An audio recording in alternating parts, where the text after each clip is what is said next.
Hi, it's Matt Williams here from Gloucester Community Building Collective, and we're with Anna Brinkoff, who is our chair of the board for the CIC. Hi, Anna.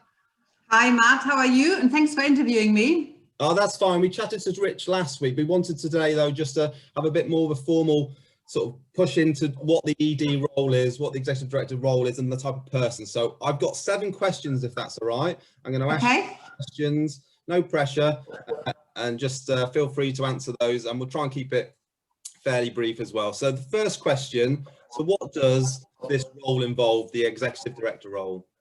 Okay, so ultimately it is to manage and to lead the business, the collective, and be accountable to the board. So I think there's mainly 3 parts in that. One is to deliver the business. So that means, deliver community building and support, coach, and develop our staff in their community building work, and make sure that you hold true to the practice of ABCD, and we also record what we're doing, and also the inputs and outputs and impact we're achieving.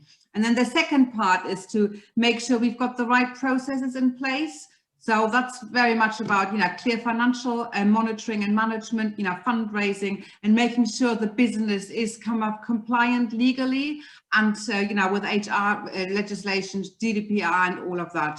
And then the third part, which is the more externally facing part, which is very much engaging with partners and stakeholders, so funders, our commissioners, local and national stakeholders, and to develop and to grow the business.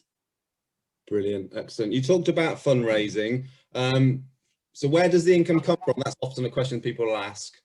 Yeah, so we've got a couple of funding pillars, but the most important are our strategic investors. So we've got a couple of Gloucestershire or city organizations who really believe in the practice of asset-based community development. So they're giving us some core funding. Then we've got commission contracts. So we've got a contract with Active Gloucestershire and a contract with the CCG, who want us to do pieces of work in an asset-based way. And then the last one is grants. So we are applying for grants. So we've got a grant from the National Lottery, and we've also got grants from smaller charitable organizations. So, and then we've got a couple of other streams, so I think they're the key ones. Brilliant, excellent. You're whizzing through these, that's good. Third question, so obviously the role of the executive director, how many staff will that person be responsible for? Okay, so it's quite a small team at the moment. So we've got you and Ray, 2 of our kind of community builders who are employed by the company. And at the moment, we've got 4 secondees. So that's 3 secondees from the county council and 1 secondee from the city council. And so it would be managing that team. But we're also hoping to recruit a communications officer soon. So that, again, that would be that line management responsibility. So it's a small and perfectly formed team.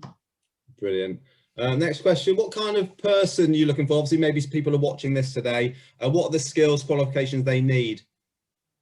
Okay, so it's really worth having a good look at the recruitment pack. I think it's a fantastic opportunity for an individual who's really passionate about asset-based approaches and that sort of new style of community development work, and really wants to make a difference in the city, but also in the county and nationally, because we are trailblazing, in the work we're doing.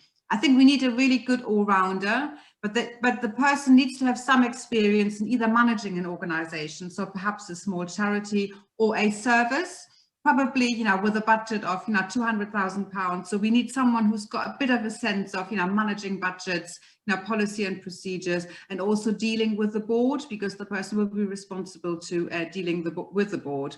And the expectation is also that the new ED will join the board as a director of the company as well. So that will be registering with the company's house. So I think self-starting, enthusiastic, and keen to learn and to develop is really essential. And again, great opportunity for that. I've talked about some experience in managing a service or business, including finance. And I think it's a bit of a blue sky pragmatist, actually, if that term, sounds okay with people. So I think, we need to reach for the stars, but we also need to be grounded in reality. And we need to give partners and the board confidence about our delivery. And I think we need to make complexity sound simple.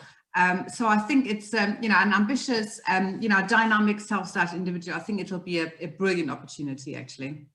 Brilliant, excellent. We'll put the details at the end of this video about where people can get the recruitment pack. So you mentioned about the board a few times. You're the chair of the board currently, so tell us about the board.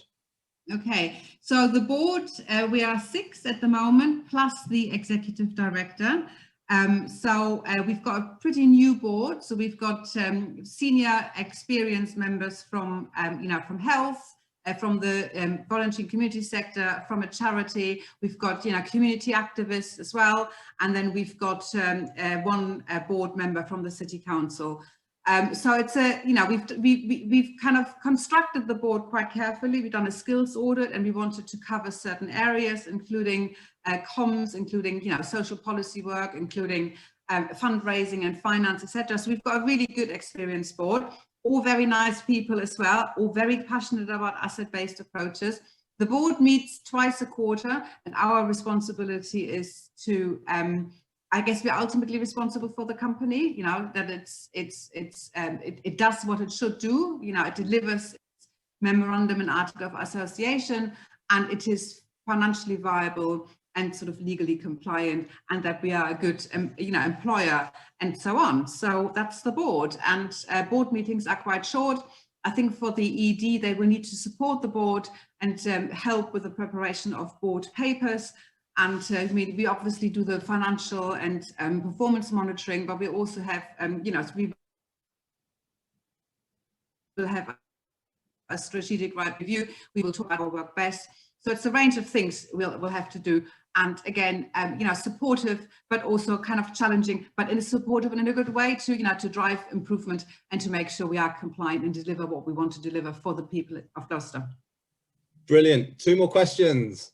You mentioned about partners. We work across Gloucester, Gloucestershire. We've got various people we know of across the UK, but also worldwide. But who are the partners, and actually how are we influencing the system? Okay, so we've got really strong relationships with health, so that's the clinical commissioning group, who are the main commissioner of health services in the county. And so they're paying us to help them deliver some diabetes work in an asset-based way. We've got strong relationship with Gloucestershire County Council, particularly the public health, but also the adult social care team, because they're really keen to work more on an asset-based approach. And we've got really strong relationships with the constabulary as well. So we've got a number of PCSOs, which are sort of aligned to the work we're doing, and we're really keen to explore that in a bit more detail, how our partners can work more in an asset-based way as well. Then we're working well with the Sports Partnership, Active Gloucestershire, and a couple of other, key community and voluntary sector partners as well. So we're well linked in with the, with the VCS system, and then some of the more important systems partners. I think how we influence is that we show the impact of community building, and we persuade service providers to invest in this work as a matter of course. So I think, and that's why it's really important for us to be clear what we're achieving through the work. So we need to record the input, but also the output, and then most importantly, the impact. So the ripple effect mapping Richard talked, about with you is really important, because of course, there's never a sort of linear direct attribution, for the work. So we're, enabling neighbors to come together to do stuff, and that will have a lot of kind of benefits. Some are very direct, but others are quite indirect. So the, social well-being, reducing loneliness, all of those really important things which statutory organizations want to address is really, delivered well, but it's quite hard to monitor it. So we need to do more work to be really clear about what we're achieving as a result of this work, and then, influence and engage with our funding partners to say, actually, if you fund a community builder, we can do this for you. Brilliant. We're coming into land. We got the last question. So people are watching this. What do people need to do if they want to apply? Okay, so anybody who's interested in applying, again, I'm very happy to have another conversation with anybody. And so I know it's Richard Holmes, the outgoing executive director. You need to download the recruitment pack, and then you need to send us your CV, and you need to send us a covering letter or a covering statement where you describe how you meet the criteria in the recruitment pack. So we want to know how you meet the person requirements in that. So it should be fairly straightforward and fairly easy. Now, applications need to be with us by the 6th of April. That's the Tuesday after Easter. And then the interviews are scheduled for Monday, the 12th of April, because we're really keen to appoint, the right person as quickly as possible. Excellent. Well, I think you've done brilliantly. You've covered all those questions. And like you've just said, people can get in contact with you. The details are on the recruitment pack. I'll put that on at the end of this. So, but I just want to say thank you for your time, and we'll hopefully get to see you again soon. But people do apply, have a look, and get in contact with Anna. Thanks a lot, Anna. Thank you very much. Cheers, everybody.